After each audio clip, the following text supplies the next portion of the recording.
What's going on, everybody? Welcome in the Vikings Now by Chat Sports. My name is Patrick Siepman here during our weekly live show where we go live every single Wednesday breaking down the latest on your Minnesota Vikings. And the storylines today are coming in from Colin Cowherd, as he has had a lot to say about J.J. McCarthy specifically in this whole Vikings team. A lot of it is ludicrous. A lot of it is just wrong takes on J.J. McCarthy. We'll break it all down on today's show. But before we do so, if you love the Minnesota Vikings, maybe you love yourself some J.J. McCarthy too, give me some skulls down below in the comments section. We'll give you guys a shout out. Shout out to Corey Miller in the building, Brian, Mary in the house, Andre, what's going on, man? Lee Hefner, Maya's World, Patrick Lang, Christopher, Vinyl in the building. Appreciate all of you guys for tuning in. Same with my man Addison, NFL, Ron Belcher in the house, Skull Podcast, saying Ty Felton was on the St. Brown podcast. I saw that. I cannot wait to listen to that after work. But Garrett Russborough in the building, Vinny Franco, Jeremy Armstrong saying, what's happening? What's happening with you, Jeremy? Thanks for tuning in. Eric DeBoer, Harvey Buxton, our Vikings fan from across the pond. What's going on, Harvey? But we're going to dive into what Cowherd had to say here on J.J. McCarthy in a second. But I do want to get some real news out there. From minicamp, Dallas Turner, day one, he looked fantastic. He had a couple of great plays in coverage. He looks very, very good this time of year, which is great to see. So I'll ask you guys this. Is Dallas Turner going to have 10-plus sacks this season? Give me a Y for yes. Give me an N for no down below in the comments section. See what you guys have to say. I don't know about 10-plus sacks. I think be flirting with that number, but I do think the trio of Van Ginkel, Grenard, and Turner, they will all get to a total of at least 30-plus sacks this season. I think it's the best trio in the National Football League. You got two guys who were all pros last year. Dallas Turner, first-round pick. Probably Turner this past draft would have been a top 10 pick, no doubt in my mind. So 10-plus sacks, how are you guys feeling about it? Give me a Y for yes, N for no. Is Jeremy going no? He's got him with 8. Harvey saying nah. Addison saying no, he won't get enough playing time. Brandon saying yes. Tom Lyles, what's going on, man? Saying yes. Cohen B giving me a Y. Harvey saying the edge drops into coverage too much. Brian saying no, he'll have 9.5. Yeah, the biggest question mark with Turner is how he's going to get on the field more this season. Because last year, obviously, he was just a rotational guy who would get in there in certain situations, but he was never an every down edge rusher. Now, I'm very curious to see how Brian Flores is going to try to deploy him this season, because you have to get him on the football field. And I don't even think it's like a have to, because he was a first-round pick. You spent 4 draft picks to move up and trade for him.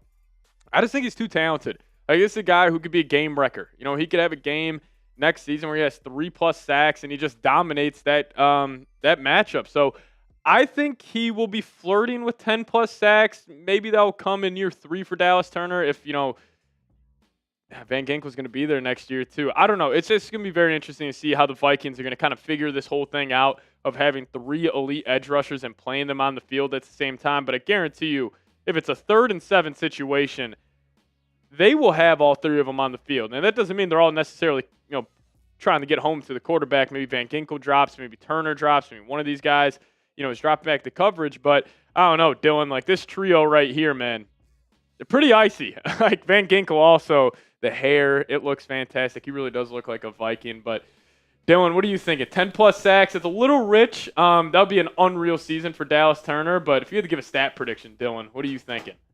I think he could get there. I really think he can, and it just goes back to what we've seen from minicamp so far and the player that he's supposed to be. I mean, he was a dominant presence at Alabama. 100%. So if you could bring any sort of that to this Vikings defensive line, I mean, you have Van Ginkel and Grenard already. So the offensive line is going to be worked already as is, and now you're adding Dallas Turner into the mix.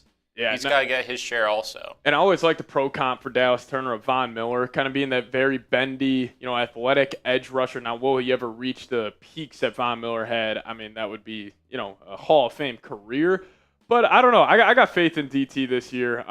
He looks great at minicamp. Also, he looks like he put on some weight to that frame. So these 3, they should have a monster season. But we'll see. It is a good problem to have that we are discussing. How is Dallas Turner going to get on the football field more?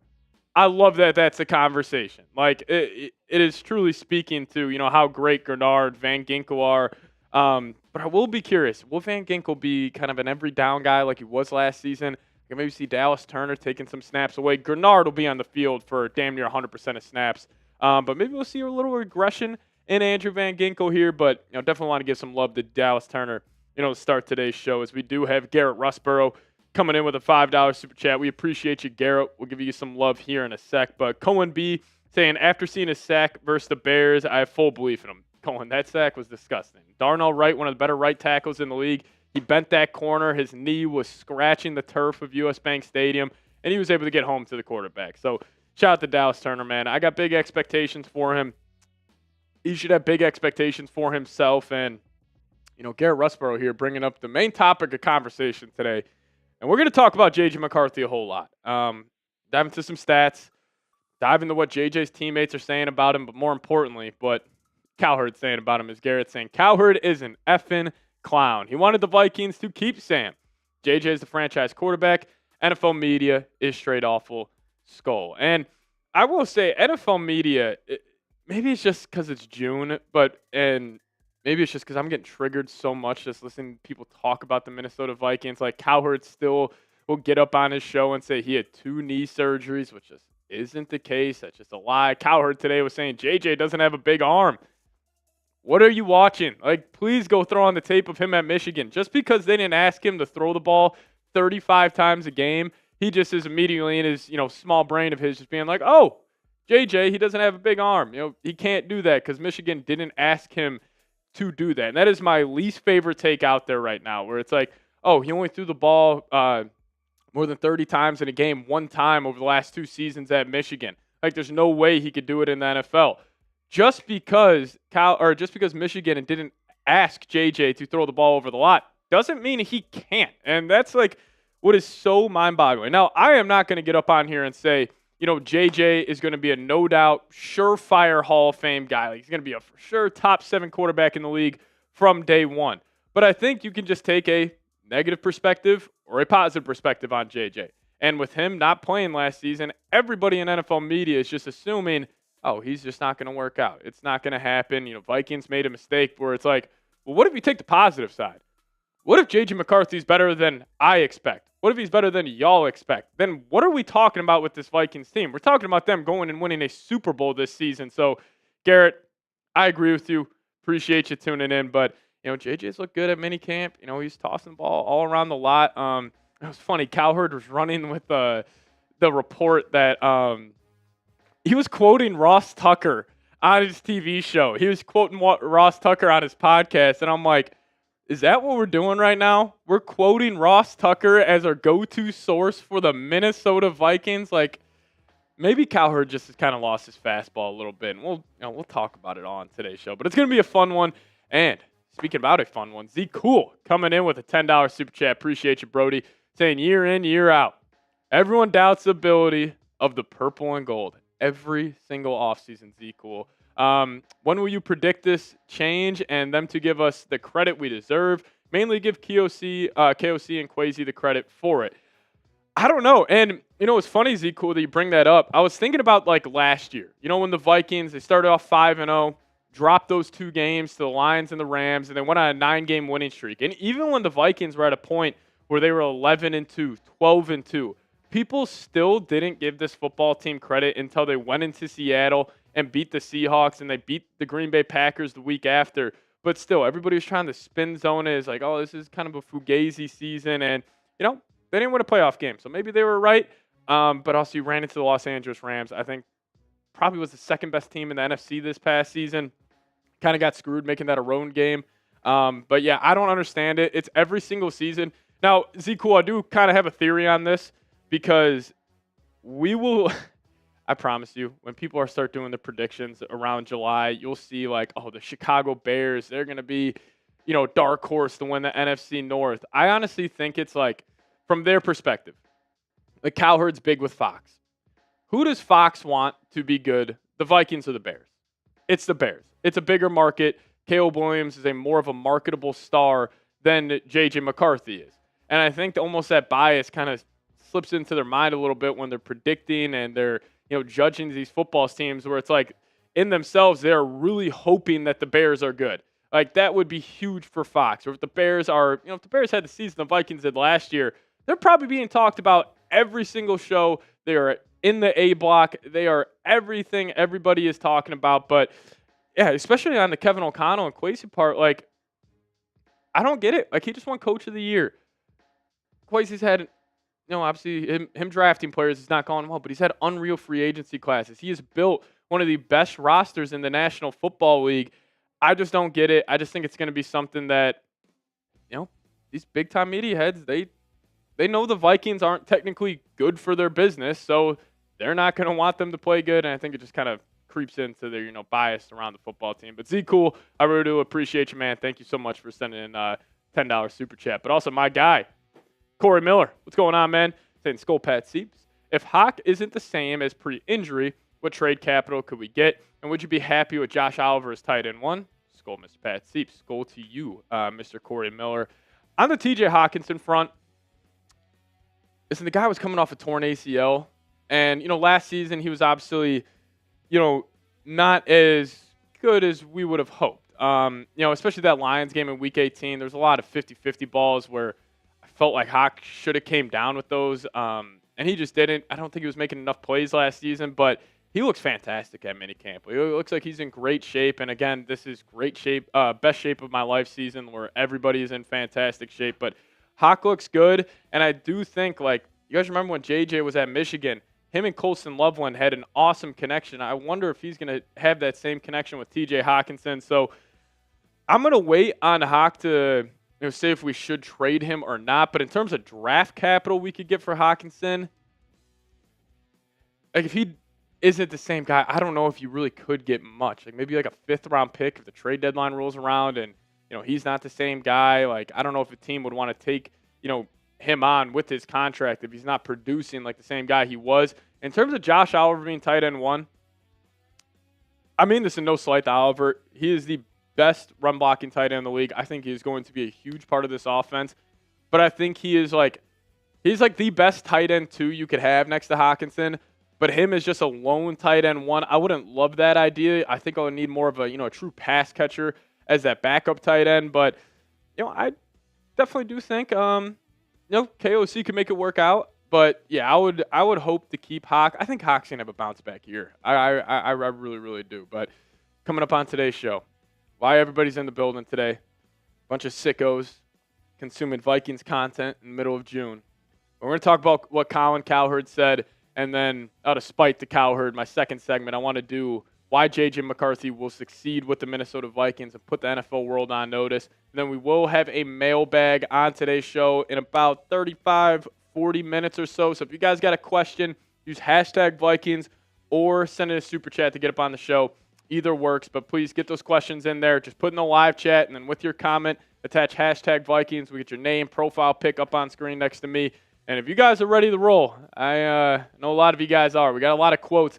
And the quotes I have on Cowherd aren't the ones that went viral today on Twitter and social media. They're actually from his podcast with John Middlecoff, where we really went more in depth on J.J. McCarthy. So stay tuned for that.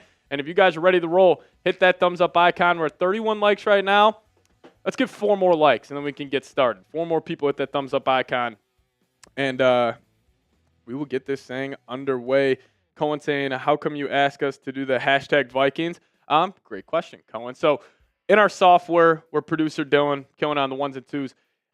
When you put hashtag Vikings in there, it gets specific questions from the live chat. So it's not pulling all of the live comments we have in there. It will only pull the ones that say hashtag Vikings, just for our software doesn't absolutely collapse if we're pulling all the questions. So that's kind of why we do it. But if you guys could, hashtag Vikings in your comment. You guys can rip Colin Cowherd, talk about J.J. McCarthy. We can talk about whatever the hell you guys want to talk about. But hashtag Vikings or super chat to get up on the show. It's just a dollar icon at the bottom of the chat. But we're at 40 likes. We appreciate you guys. And if, Dylan, you're ready to roll, I'm fired up for this show. Be honest with you guys. Sometimes working here in the months of June, you're not always so excited to talk about what we have to talk about, but today is a special occasion. I'm very excited to talk about it. So if you guys are ready, give me a skull down below in the live chat. And Dylan, let's dive into it.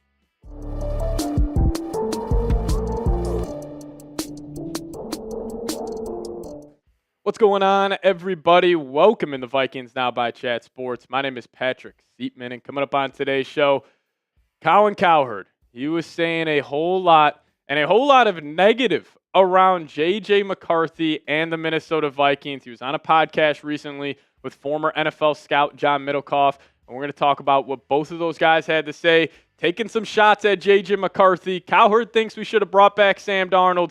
We'll break it all down on today's show. But before we do so, if you guys could hit that subscribe button. We are closing in here on 57,500 subs, which is unreal. I appreciate all of you guys who are already subscribed to the channel. But if you guys aren't already, please go down there, hit that subscribe button. We just need 290 more of you guys to hit that sub button. So if you guys want a Vikings video every day here from us at Chat Sports, hit that subscribe button today. And let's dive in to what Colin Cowherd had to say on the Minnesota Vikings. So he was talking about the Vikes.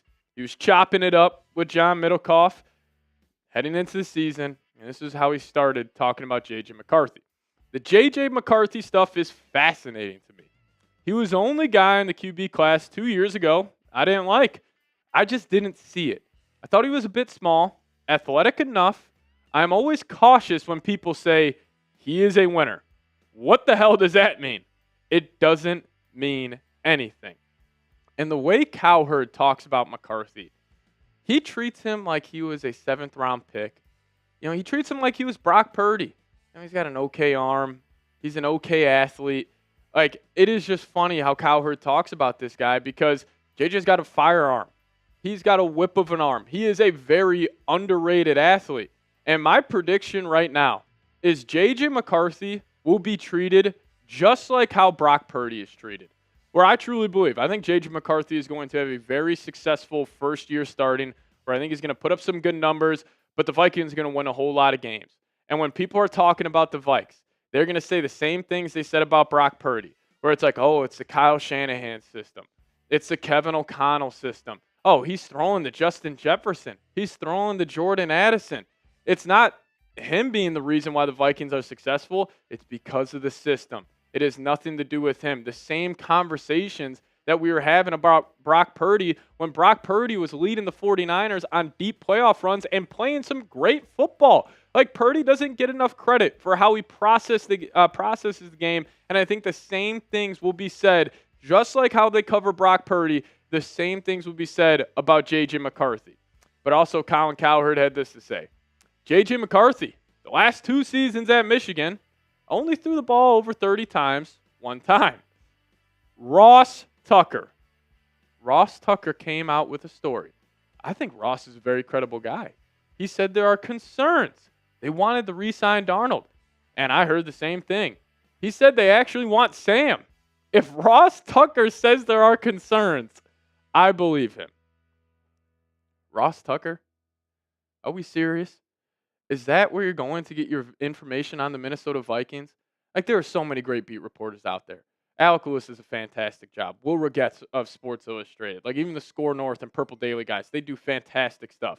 But you're going to take Ross Tucker, and you know what this is? This is Cowherd trying to get confirmation bias on his original thoughts of JJ. Where it's like he could see 99 positive stories around JJ. But if he just sees that one negative is going to be what he runs with. And I remember hearing this, it was kind of this theory, you know, with like Google and everything. I was hearing about it in college, and it's like you can look up anything and you could get either a yes or a no, where it's like if you look up on Google, is coffee bad for you? You'll get 100 reasons why it's bad for you. But if you look up, is coffee good for you? You'll get 100 reasons why it's good for you. And I think that's what Cowherd's doing here, where he is seeing, you know, 100 stories maybe about J.J. McCarthy in a positive light. He's going to take the negative one and run with it, and that's what he's been doing. And I just think Cowherd's kind of lost his fastball. I used to be a massive fan of Cowherd. Like, in college, I was watching this guy every single day. I respected what he had to say on the NFL because I always thought he gave a different thought process and just a different mentality over thinking the game. I just think he lost his fastball. And also, Cowherd mentioned the part where it's like JJ only threw the ball over 30 times one time in Michigan. Is Harbaugh asking Justin Herbert to throw the ball over the lot? Like, no. Does that mean Herbert sucks now? Absolutely not. That's what is so frustrating with me, where it's like I'm not saying everybody has to get up on here and agree with everything I have to say on McCarthy or agree with what other Vikings fans have to say on him. But if you are going to come and say you don't believe in McCarthy, at least have a better take and better reasoning behind it. Because this take is the lamest one out there. The J.J. McCarthy didn't throw the ball at Michigan. Okay? J.J. McCarthy was also situationally fantastic at Michigan. And that's his calling card. And that's why he is a winner. Because on the biggest plays, in the biggest moments, he comes up huge. People forget, Michigan was trailing to Alabama and Nick Saban 20-13 in the college football semifinal with 4 minutes to go. What did McCarthy do? He picked up 2 fourth downs on that drive and drove Michigan right down the field to tie it up, went to overtime, first drive of overtime, found the end zone as well. This whole situation of the J.J. McCarthy didn't throw the ball out there, it's just a lame take. I just don't, respect what you have to say if that's your reasoning on why you don't believe in McCarthy. But then his co-host, John Middlecoff, said this. The concerning part is you have to massage this if you are the team. Talking about, reports being out there, if they wanted Darnold, if they wanted Daniel Jones. And he said Darnold gets $55 million guaranteed from Seattle, which is also just not true.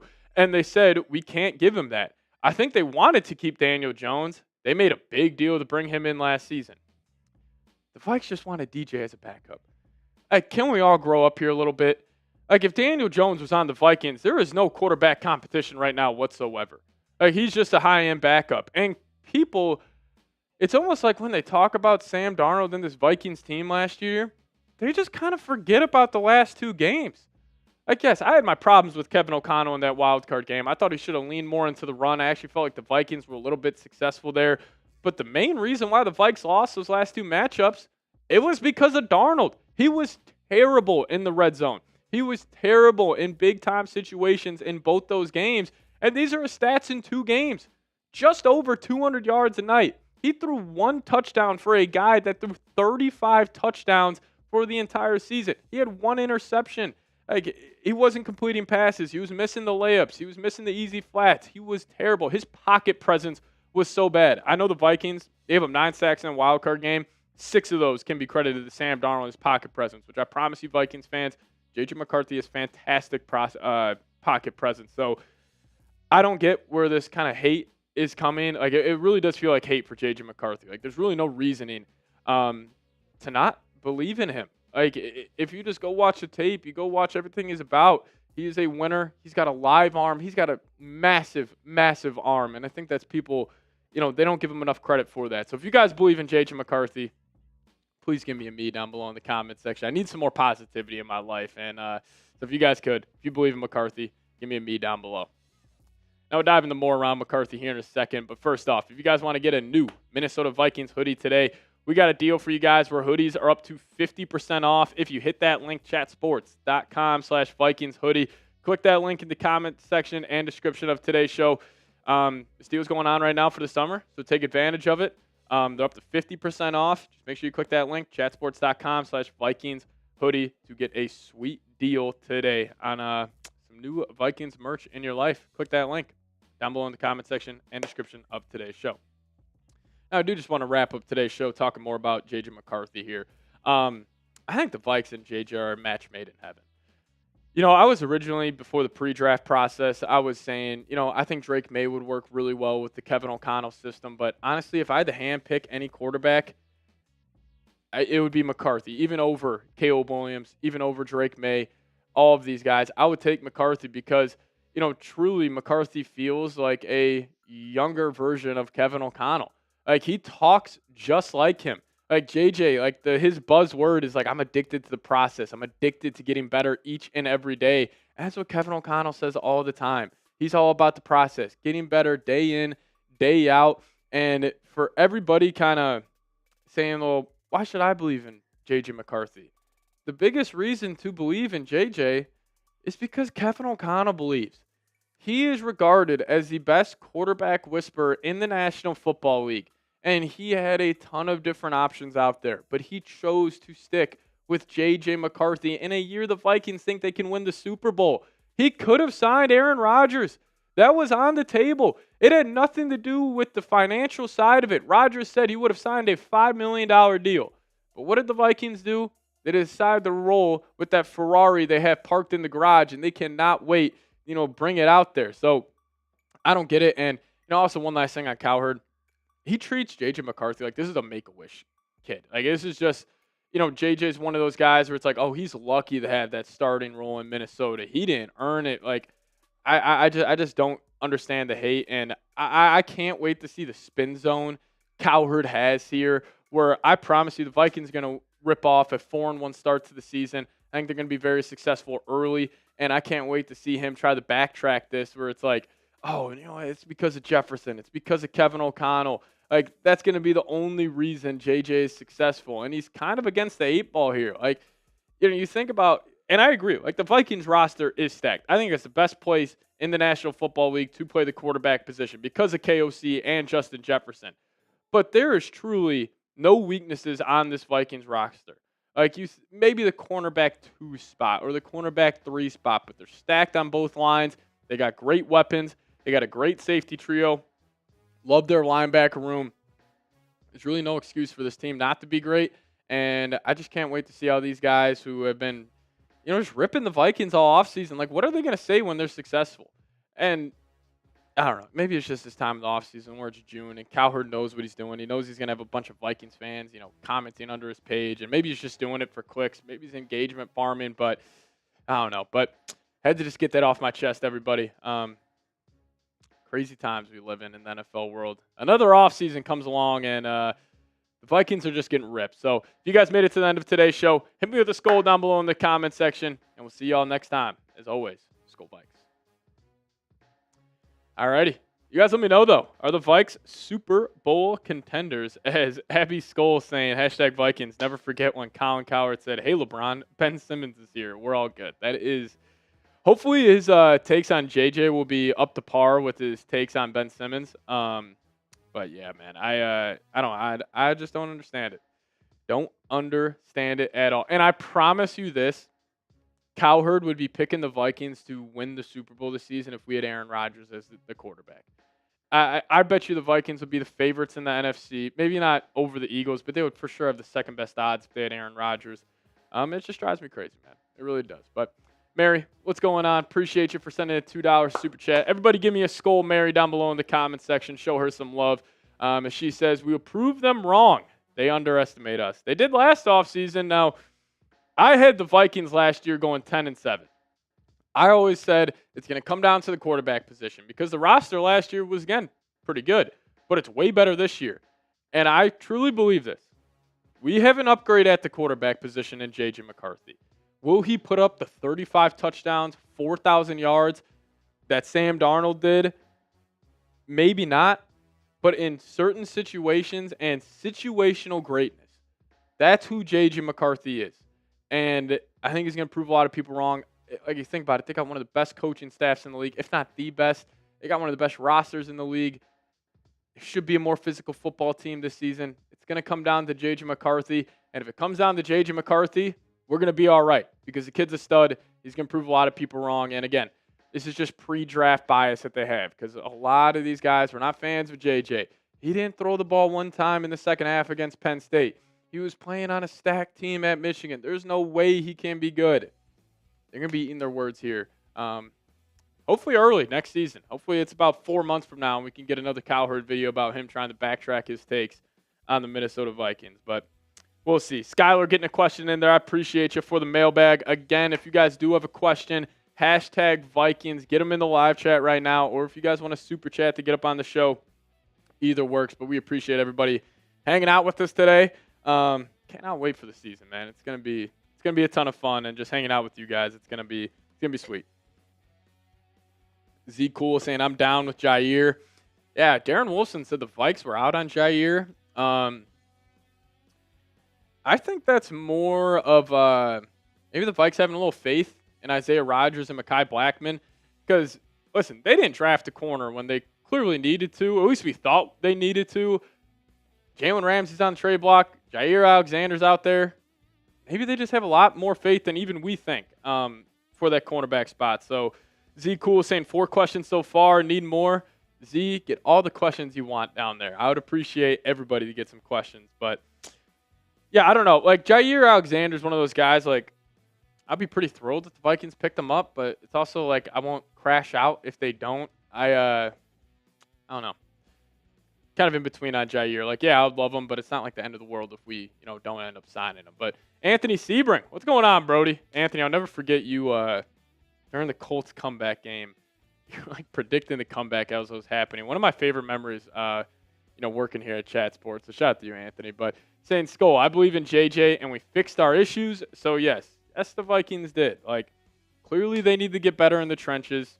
They did that, having 4 big additions. 2 on the offensive line, 2 on the defensive line. Only lost Cam Bynum. You're getting Christian Darrisaw back, which is, again, that's the biggest piece that nobody's talking about. The Vikings getting Christian Darrisaw back, they went 9-2 without him last year. He is the best left tackle in the National Football League, and he's already out there practicing in individual drills, which is great news. But, yeah, you think about everything they're bringing, back this season, plus all the extra icing on that cake of Darrisaw, Kelly, Fries, Hargrave, Allen, even just adding, 2 more receivers in there, and Rondell Moore and Ty Felton, if Addison does get suspended, has to miss time. So I think they're Super Bowl contenders. I think they should have the 3rd or 4th best odds in the NFC. Still got to give it to the Eagles. Still got to give it to the Lions and the Rams. But I think the Vikes should be right on that level of the Rams. And, you may not know now, but later everybody will understand. So we're going to dive into our next segment here. It's going to be why J.J. McCarthy will succeed. I just want to get some positive energy out there. There's too much negativity around the Minnesota Vikings, and it's driving me crazy. So get out the purple Kool-Aid. It's going to be a Homer video, and I cannot wait to dive into it. So appreciate everybody who's in there. Didn't 3 out of the 5 had big injuries last season. Yeah, Fries did. Allen did. I guess 4 of the 5, if you include Darrisaw and Hargrave too. But hey, injury luck's a real thing. Hopefully the Vikes get lucky this year with injuries. Cohen B, that's a great question. If you could use #Vikings, that would be fantastic. Talking about the 2022 and 2024 season. I would go 2024 though. But that's a very good question. Tom Lyles, who's going to be the return man this season? I don't know. That's a good question. You got a bunch of different options. Like Rondell Moore could be back there. I don't think Ty Chandler would be back there again. I would probably say Rondell Moore. He's got a good chance. Maybe a little Ty Felton back there. Yeah, Harvey saying the new lad. The new lad. Shout out to Harvey. But Mary coming in with $2 super chat saying, I can't wait to beat the pants off the Lions. I can't wait either. If I had to pick one team to beat this year, like if one guarantee, it would be the Lions, no doubt.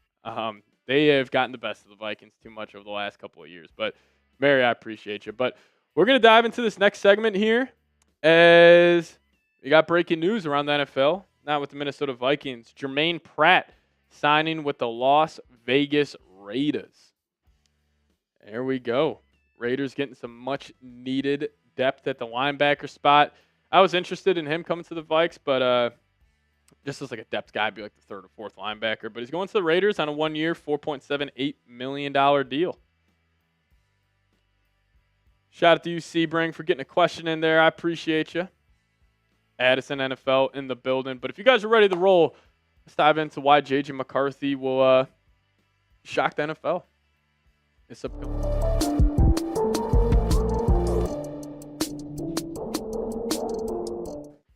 There's a lot of negativity around the Minnesota Vikings and specifically J.J. McCarthy. Colin Cowherd was talking about McCarthy, saying he has doubts in him being the guy for the Minnesota Vikings, and there's just a lot of negativity out there. So coming up on today's show, I'm going to be explaining to you guys why this J.J. McCarthy experiment will work and why he is going to shock the NFL world this upcoming year. My name is Patrick Siepman, and welcome in the Vikings Now by Chat Sports. But before we do so, let's get the positivity rolling here. I want to see 1,000 likes on today's show. Everybody who clicks on this video, go down there and hit that thumbs up icon. If you believe J.J. McCarthy is a franchise quarterback, hit that thumbs up icon today. We're going to go in over 5 reasons why he will succeed, but hit that thumbs up icon if you guys are J.J. McCarthy believers. Hit that thumbs up icon. But number 1 here, elite arm talent. Now, a lot of people have been talking about J.J., and honestly, a lot of people just don't know what they're talking about. Colin Cowherd keeps on saying he doesn't have a big-time arm. He's got a mediocre arm. And what he was talking about on his show, he was like, oh, you go look at the scout. He's got a modest arm. It's just not true. This guy's got a whippet of an arm. He's had that since high school. He had it at Michigan, and he's going to have it in the NFL. And, sometimes, I can get up on here and say, oh, yeah, J.J. McCarthy's got an unreal arm. T.J. Hawkinson was comparing him to Matthew Stafford. Harrison Phillips was comparing him to Josh Allen. And the latest was Josh Metellus. This is what he had to say. He is one of the best zips I've seen since being in the league, and I've been around some guys who could sling it. Shout out to Sean Mannion. He was slinging it. That's hilarious. He had a great arm. But, yeah, J.J. throws the ball as good as I've been around. He can put the ball where he wants to. And Metellus, the Sean Mannion shout out, that was not on my bingo card, my friend. That was absolutely hilarious. When I was listening to that quote, and he said, yeah, I've been around a lot of guys that can sling the football. Sean Mannion. That was one of the guys that could. That was absolutely hilarious, man. So shout out to Sean Mannion. Love Josh Metellus, showing him some love. But, people treat J.J. McCarthy like he's got a noodle arm. And it is so far from the truth. He has a cannon of an arm. He can touch every single blade of grass on the football field. And, people just think because at Michigan they weren't asking him to throw the ball over the lot that they just think he can't do it. But also in certain plays at Michigan, he was throwing the ball over the lot. And the thing I love about McCarthy is, you can have a big-time arm and you can have some mobility, but it's tough to pair those two things up. And when J.J. McCarthy, when he's outside of the pocket and he's making plays, playing a little backyard football, that cannon of an arm doesn't go anywhere. And if you guys remember, at the Combine when J.J. McCarthy was coming out, he had one of the hardest throws. Joe Milton, who people regard as having one of the biggest arms in NFL scouting combine history, he threw it 62 miles an hour. Well, where was J.J. McCarthy? 61 miles an hour. Dean Lowry, 60, and then drops down to Bo Nix and Sam Hartman. And again, it gets me back to this. Just because Michigan didn't ask J.J. to throw the ball 30-plus times a game doesn't mean he can't. And I have been also saying this offseason, I want the Vikings to be more of a run-first team, lean into the strengths that J.J. had at Michigan. Yes, I want to see the Vikings run the ball more. But also, your bread and butter offensively over the last couple of seasons has been throwing the football. And I'm sure Kevin O'Connell was not scared to unleash J.J. McCarthy and have him throw the ball 35, 40 times in a game. Because J.J., his senior year of high school, when he had a different situation than what he was at Michigan, where it's more, built through the run, pro-style offense, but he was in more of a spread, throw the ball over the lot. At IMG in 6 games, that's what he did. He was averaging 240 yards through the air in a high school offense, throwing 14 touchdowns and 0 interceptions.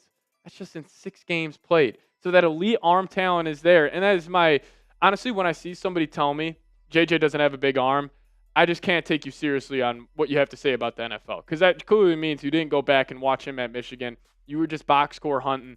You're just looking at the stats. But if you go throw on the tape, man, that thing flies off his hand. It's been flying off his hand at OTAs, at minicamp. So why he will succeed? It's because of that bazooka he's got over there. But number 2, and this might be my favorite reason on why JJ will be a successful NFL quarterback, situational greatness. He was one of the best, if not the best ever, at 3rd and 7+ throws at the college football level. Chat stats for you guys. J.J. McCarthy was 36 of 49, 73.4%, for 544 yards with 27 first downs or touchdowns, which he had 6, on 3rd and 7+ throws during his final year at Michigan. 36 of 49 on 3rd and 7+. That is generational.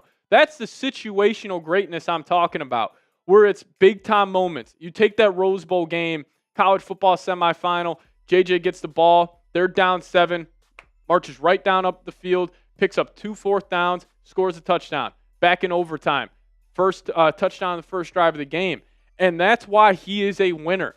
It's not just because of the teams that have been around him. It's because of him being a situationally great quarterback. That results in wins. Like, he's been like this since high school. He lost one game in his entire high school career. He lost 3 games at Michigan. He's lost 4 games since he's been 14 years old. And Cowherd today was talking, what does J.J. McCarthy do great? Like, you can see it with Mahomes. You can see it with Allen. You can see it with Burrow. Situational greatness is his elite trait. When the pressure is heightened, when it's the biggest moments of an NFL game, that's where he is at his best. And you can see that if you just go watch what he did at Michigan. Like, please, for anybody that has doubts, don't listen to me. I'm just explaining everything I'm hearing. Go throw on the tape of when he was at Michigan. This guy was a stud. His first ever touchdown pass of his college career when he was 18 years old, it came on a 3rd and 25 play. He rolls out to his right. He gets outside of the numbers. He throws it across to the other hash 40 yards down the field for a touchdown. And that was when he was 18 years old. I just can't wait to see what he's going to develop into as well, because I actually didn't know this. J.J. McCarthy next season will be the youngest starting quarterback in the National Football League. And I think he's going to hit the ground running right away. And it starts with this situational greatness, where maybe we'll see some growing pains during that Bears Monday night game. First 3 quarters, it doesn't go well. But when that 4th quarter comes around, he just turns that dial up a little bit. So we'll dive into more reasons here. Let me ask you guys this. J.J. McCarthy will be the blank best Vikings quarterback of all time. I think he's going to be the best. I didn't get to watch Fran Tarkenton. So for all the old heads watching the show, I mean, this is no disrespect to the man Fran. I watch his highlights all the time. Guy was a freak. Dante Culpepper, Brett Favre for that season. But I think J.J. McCarthy will go down as the best Vikings quarterback of all time. That's what I'll say. But you guys let me know. J.J. will be the blank best Vikings quarterback of all time. All righty. Why J.J. McCarthy will succeed? Sneaky athlete. And honestly, I hate just throwing that word sneaky there, because he is an athlete. At Michigan, the amount of times, I just mentioned that Rose Bowl game against Alabama. One of the key plays on a first down, JJ, it was a read option. He pulled the ball and he went for about 15 yards. Like, I could maybe see that in the playbook for KOC, but also I think JJ's ability to play backyard football is extremely underrated. And what I was talking about earlier, him having, you can be a great athlete and you can have a great arm, but can you mash those two together? Like, that's where we see Allen, Burrow, Mahomes, all of these guys, like, take their games to the next level. Like, his mechanics are so pure.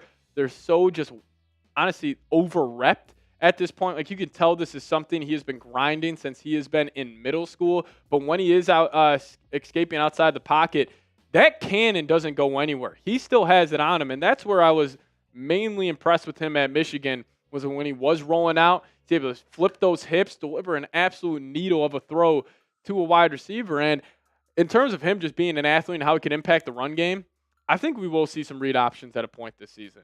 I don't know if Kevin O'Connell has that in his bag. Maybe that's something he's going to have to, bring back out this year. But I think at a point, and maybe it's something we don't see for the first month or first 2 months of the season, but I think KOC will have that in his back pocket, where it's like, we'll pull one of these. Maybe it'll be on a key 3rd and 2. JJ runs for 5 yards or something. But I promise you, we will see a read option at some point during the season. And, number 4 here, and this has nothing to do with McCarthy. This is all credit to the Vikings organization, the coaching staff, and just the talent they have on this roster. Support system matters. And you know what? Speaking about Colin Cowherd, I just thought about, before the draft, I remember he was saying, because he had Caleb Williams by far going to be the best quarterback, and he was saying, I think the second best quarterback of this class will be whoever goes to the Vikings. Now he's just completely hopped off that take. But I think the Vikes are the best support system for any quarterback in the NFL. I truly believe that. Like, and it doesn't even, stop with Kevin O'Connell at the coaching staff. Like, you have Josh McCown. I think Josh McCown is the best quarterback coach in the league. I was doing hot takes on a show earlier this week. I think McCown's going to get a head coaching job. So you have KOC, you got Josh McCown, and then you got these big boys up front now at the offensive line. Like, you're getting Like, the Vikings have 4 new offensive linemen this year.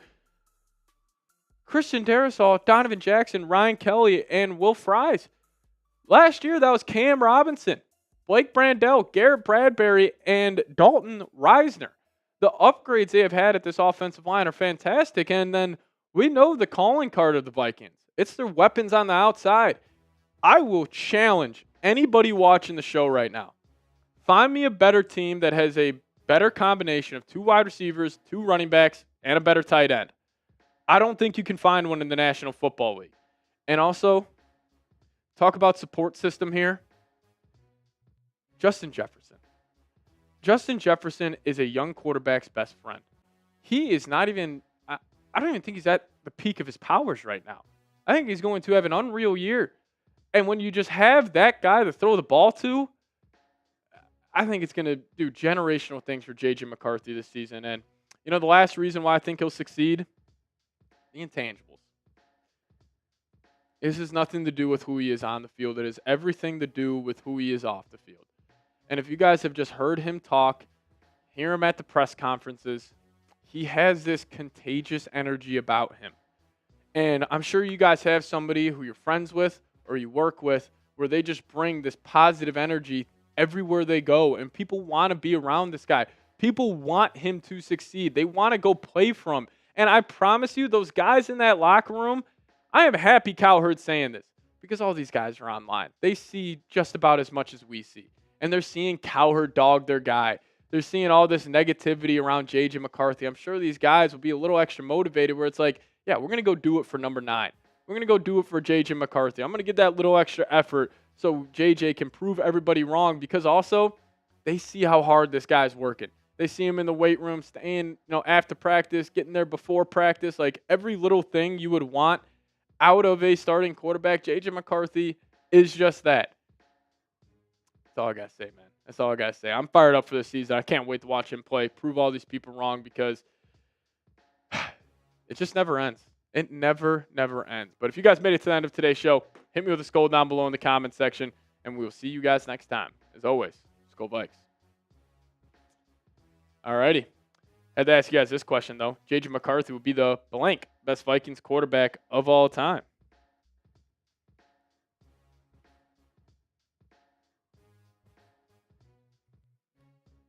Second coming in from Brady.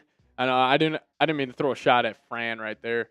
JJ ends up being better than Fran. Vikings are going to win a Super Bowl.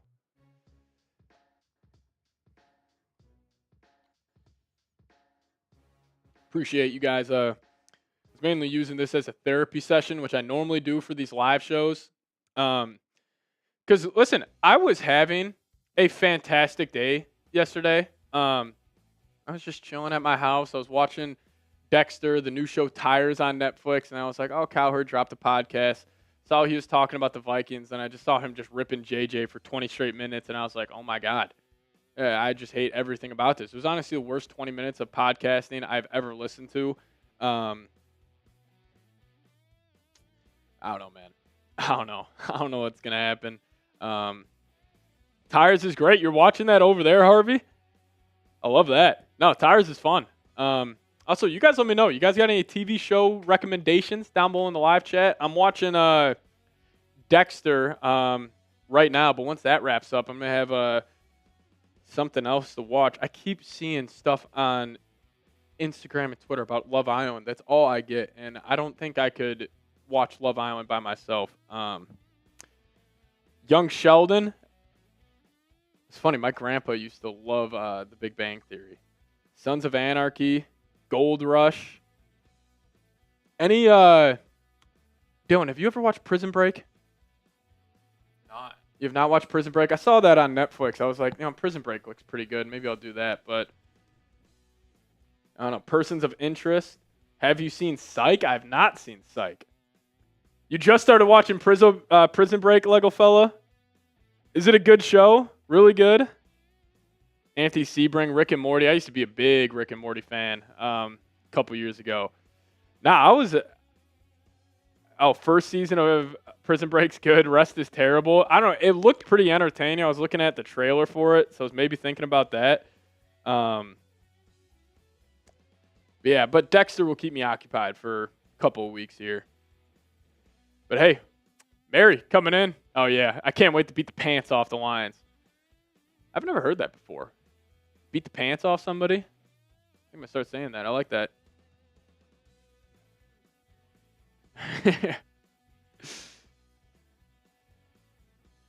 What happened to the shout-out the other day? Brady, getting your shout-outs Thursday and Friday. Thursday and Friday shows, we're doing shout-outs to all the real ones. You will be on there, Brady. I saw you spamming Skull. I appreciate you.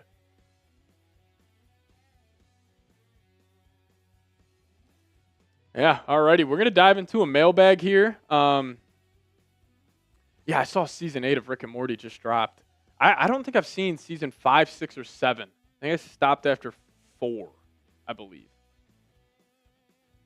Yeah, keep on getting those TV recommendations down below. Love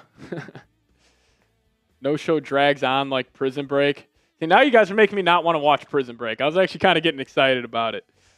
I don't know. I saw it on Netflix. I was like, that's pretty interesting. If you guys have not seen Dexter yet, please do so. What sort of shows do you like? I love crime shows. I was a criminal justice major in college, so that's right up my alley. Like Criminal Minds is one of my favorite shows of all time.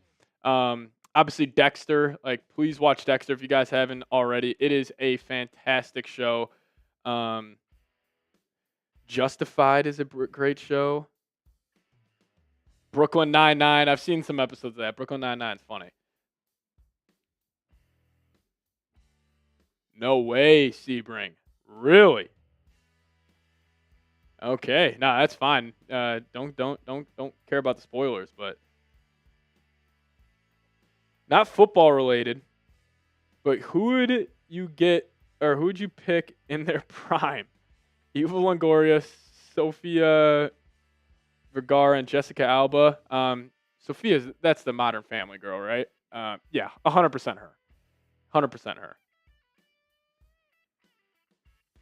Hot take, the Vikings will have the 25th, or the Packers will have the 25th best defense, and the Vikings will clobber over it. Yeah, if you guys didn't see, the Packers are trying Bo Melton, wide receiver at cornerback. That was pretty funny. Yeah, this is what happens in NFL content in June. We start talking TV shows on live. That's why you guys are the best. Alrighty. Get those questions in there. Last call for the mailbag. Hashtag Vikings in the live chat or super chat to get up on the show. Appreciate all of you guys who've already super chatted today. That's awesome stuff. You know what I was thinking about doing? I kind of want to get I had this thought last night. I have a lot of thoughts about the show just late at night when I'm just chilling in bed. I kind of want to get, people talk about bulletin board, material and everything. I want to get an actual bulletin board in here, and it just, like, I don't know what I'll title it, like maybe the J.J. McCarthy Doubter Club or something, and just get like a bunch of faces of, like, I'll have Cowherd up there, we'll have Jeffrey Cooperstein up there, Marshall Green, like just get all of their faces on there. Now, it could go poor if J.J. isn't who I think he's going to be, but Harvey Buxton would actually be at the top, get his profile pick up there. Chase Daniel, Diana Rossini, just get all these guys that have said negative things about McCarthy and just put them on a board so we don't forget. Because I guarantee when McCarthy ends up popping this year, people are going to walk back a lot of their takes. So I was thinking about that. It would be pretty funny. Or I want to get like a whiteboard or something. Whiteboard would be easier. Yeah, maybe you could put that on the company card. Who knows? That'd be pretty cool. It's Z Cool. What's going on, man? Ooh, Z Cool. You want to start the mailbag with that, actually? Yeah, we'll start the mailbag with that question, Z. I appreciate you. The New York Knicks have asked permission to speak with Quinn Snyder, and that was denied. Yeah, definitely. Hopefully they ask the Bulls about Billy Donovan. No. Alrighty, we're going to dive into this mailbag here. Appreciate everybody for tuning in. If you guys want to get a last-second question in there, feel free to do so, or obviously super chat to get up on the show. But if you're ready to roll, Dylan, I say we dive on into it. Let's do it.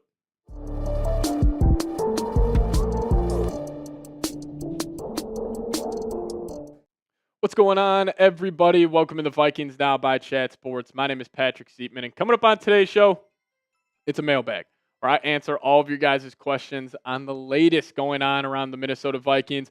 My favorite show we do every week because these mailbags can go any direction. They're led by the fans here of the show, and we're going to start off with a real one.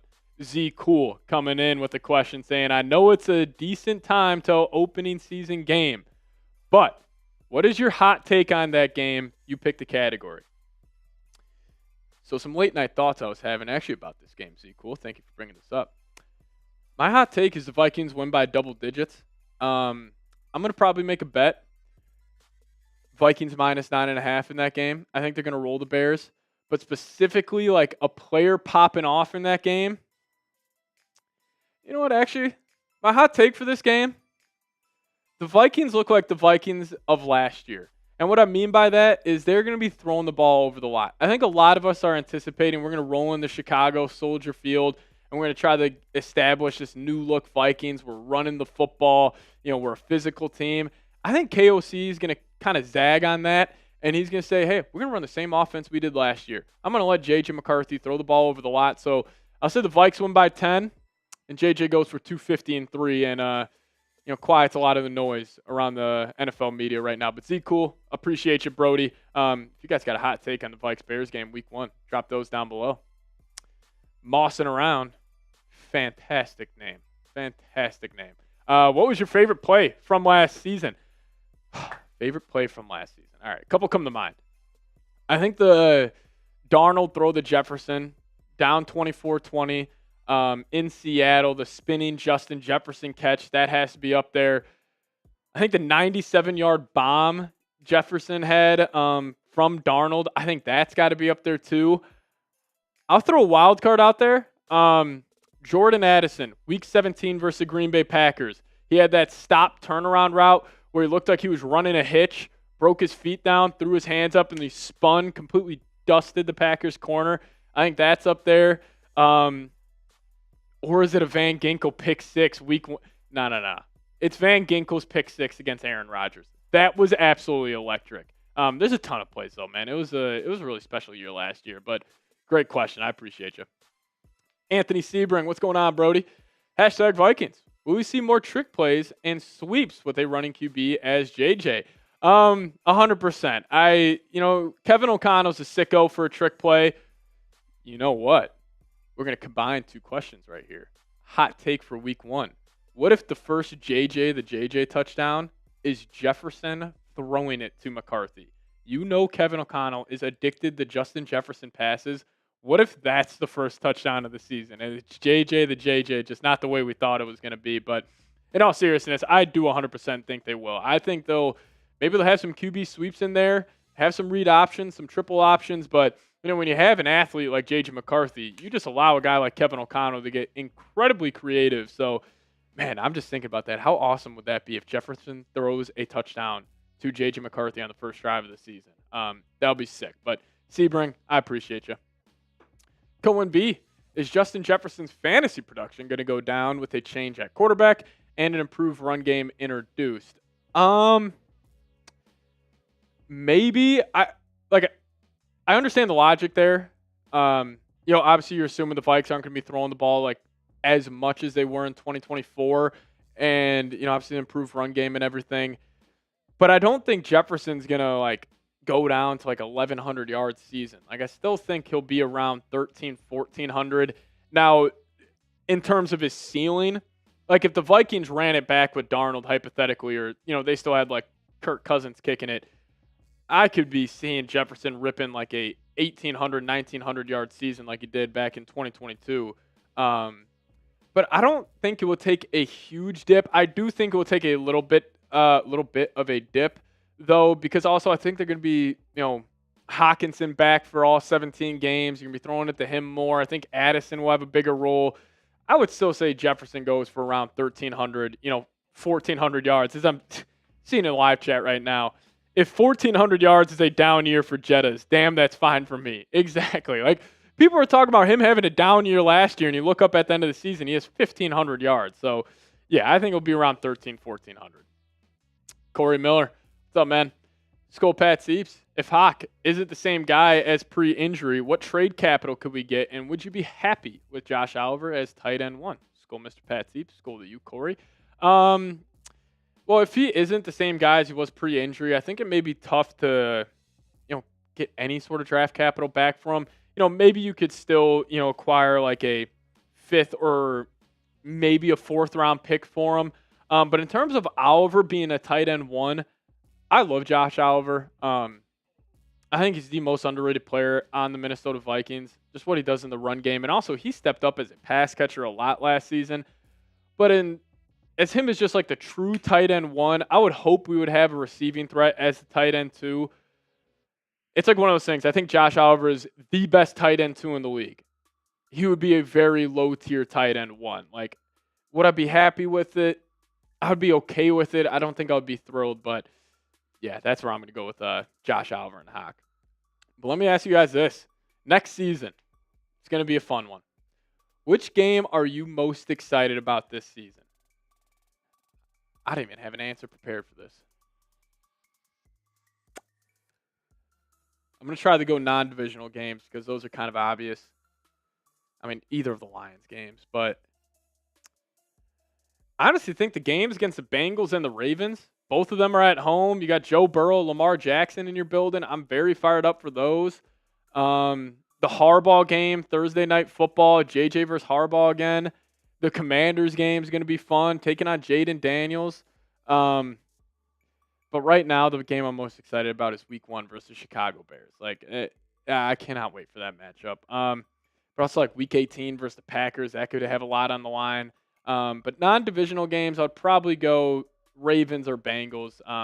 Vikes just haven't played the Ravens or the Bengals in a long time, so I think that'll be a lot of fun. But we'll dive into more questions here in a second. But before we do so, let me tell you about a deal we got going on right now at chatsports.com/Vikings hoodie, where some of these hoodies are up to 50% off. Take advantage of this deal today.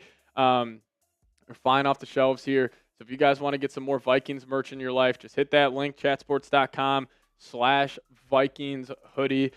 Also, didn't even totally forgot the Seahawks game. Never mind. I'm fired up for that game. Sam Darnold revenge. So that could also be up there. But hey, if you guys want to get a Vikings hoodie today, chatsports.com/Vikings hoodie. Some of these are up to 50% off. Tang Yang coming in saying, what do you think is the problem with KOC and his long developing plays? 3rd and 8 or 3rd and 1, a 5 to 8 step drop back with guys running 15 yards down the field. That was definitely a trend for Kevin O'Connell. But also, I wonder if those won't be an issue with an improved offensive line. I think those are just in Kevin O'Connell's playbook. That's his MO. That's what he likes to do. That's where he feels like he is at his best. But I think with an improved offensive line, I don't know if that would be an issue. Now, I will say one gripe I did have with KOC last year, it always felt 3rd and 2, 3rd and 3. The Vikings didn't give any threat to run the football. Like, the amount of times it was 3rd and 2, Vikings come out and empty. And I'm like, what the hell are we doing? Why can't we just turn around and run the ball? Maybe that was KOC not having faith in the offensive line. But I'm assuming on these short yardage, 3rd down situations, we should lean more into the run game. But I'm hoping the problem is just the offensive line wasn't that good. Now you're adding Darisaw back. You picked up Donovan Jackson, Will Fries, Ryan Kelly. You have 4 new offensive linemen. Hopefully that's not an issue next season. Addison NFL. What's going on, man? Any Donovan Jackson updates? Not really too much coming out of minicamp.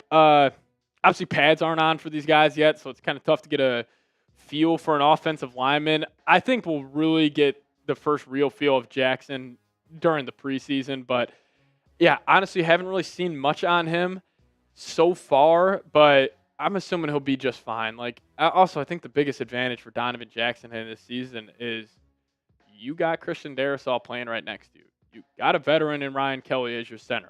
He should be in an advantageous spot to have a good rookie year. So, no real updates there, but I appreciate your question, Addison. Z Cool. What's going on, Brody? Hashtag Vikings down by Chat Sports. Out of 32 starting QBs in the NFL, how many would jump at the chance to operate in Minnesota? From the facilities to coaching to the talented weapons, how many? That's a great question. Okay, if I'm playing the hypothetical, they have no loyalty to their organization, where it's Like, I would say Josh Allen would choose to play here over Buffalo. Like, if, again, you're assuming he's got no loyalty to the Bills. Like, I'm assuming Lamar would rather play here than Baltimore.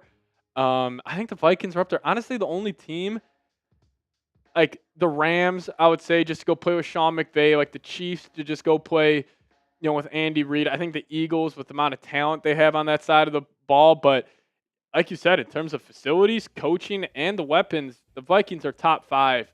I think a lot of quarterbacks would rather play in Minnesota if you take like loyalty out of it. Also, I will say Tampa Bay's up there in terms of some of the best just weapons, coaching staffs, and great facilities. Got to give love to Tampa Bay, but out of all 32, probably say about at least 20 of them would rather choose to play with the Vikes. But Z cool, shout out to you, Brody. Brady, what's going on, man? Rate every team's record in the NFC North. Vikes go 12-5, 11-6. Lions go 11-6, 10-7. Packers go 10-7, 9-8. Bears go 7-10, 8-9. Those are where I think the NFC North will play out. But again, NFL changes every single year. Like whatever you think's going to happen, the opposite will probably happen. But yeah, I'll probably go with that for the record predictions. Harvey, what's your opinion on Addison? I personally want him out, but what do you think? I don't want him out. Addison's fantastic. And also, we haven't seen the peak of Addison yet. It's just been his first 2 years in the NFL. He's still a very young guy. He's still growing up, clearly. I think he is going to have a monster year. I think he is a problem. I think he is probably one of those guys that would be a wide receiver 1 on most teams in the NFL. He is just an elite route runner. He gets open so easily. He's got fantastic hands, and he is a perfect complement next to Justin Jefferson. So I wouldn't want to get rid of him. I'm cool with the Vikings paying him, $28, $30 million. Like that's going to be the going rate for Addison. But yeah, we'll see how that plays out. But yeah, I'm a big fan of Addison. I really wouldn't want to move off him. I understand why maybe some people would, but if you're going to, kind of take some money out of the offense, it's probably going to be TJ Hawkinson. But I think the Vikes have long-term plans for Jordan Addison, being like, hey, it's Kevin O'Connell, Jefferson, Addison, J.J. McCarthy. Those are the 4, and Darisaw. Those are 5, and then we'll just kind of roll with whatever else. Cohen B, which season was more enjoyable? The 2022 season or the 2024 season? I would have to say 2024. Just because I think the Vikings in 2024 were a way better team than the 2022 year. But also, that 2022 year, man, there were some crazy games. Like that Bills game was unreal. But also, that 2022 season, I didn't think the Vikings could win the Super Bowl that year. And I was with them winning 13 games. And obviously, that year, they ended up losing to the freaking Giants in the wild card. But like last year, I legitimately thought if the Vikings a couple plays break their way, if they played up to the potential, I thought they could have went on a Super Bowl run. So I would say 2024 for that answer, Cohen. Let me ask you guys this. Since the Vikings are obviously going to win the NFC North, who finishes second? You guys going with the Lions, Packers, or Bears? Let me know your thoughts down below in the comment section. I'm still rolling with Detroit. Maybe. But yeah, I would probably still go with the Lions. You guys let me know. Who finished second in the NFC North? If you guys got any more questions for me, hit me up on Twitter or X. The handle is down below, at Pat Sieps. But hit me up over there. I'll respond to all of you guys. And appreciate everybody watching today's show. See y'all next time. As always, Skol Vikes. Alrighty. What's going on, everybody? Just wrapped up the mailbag.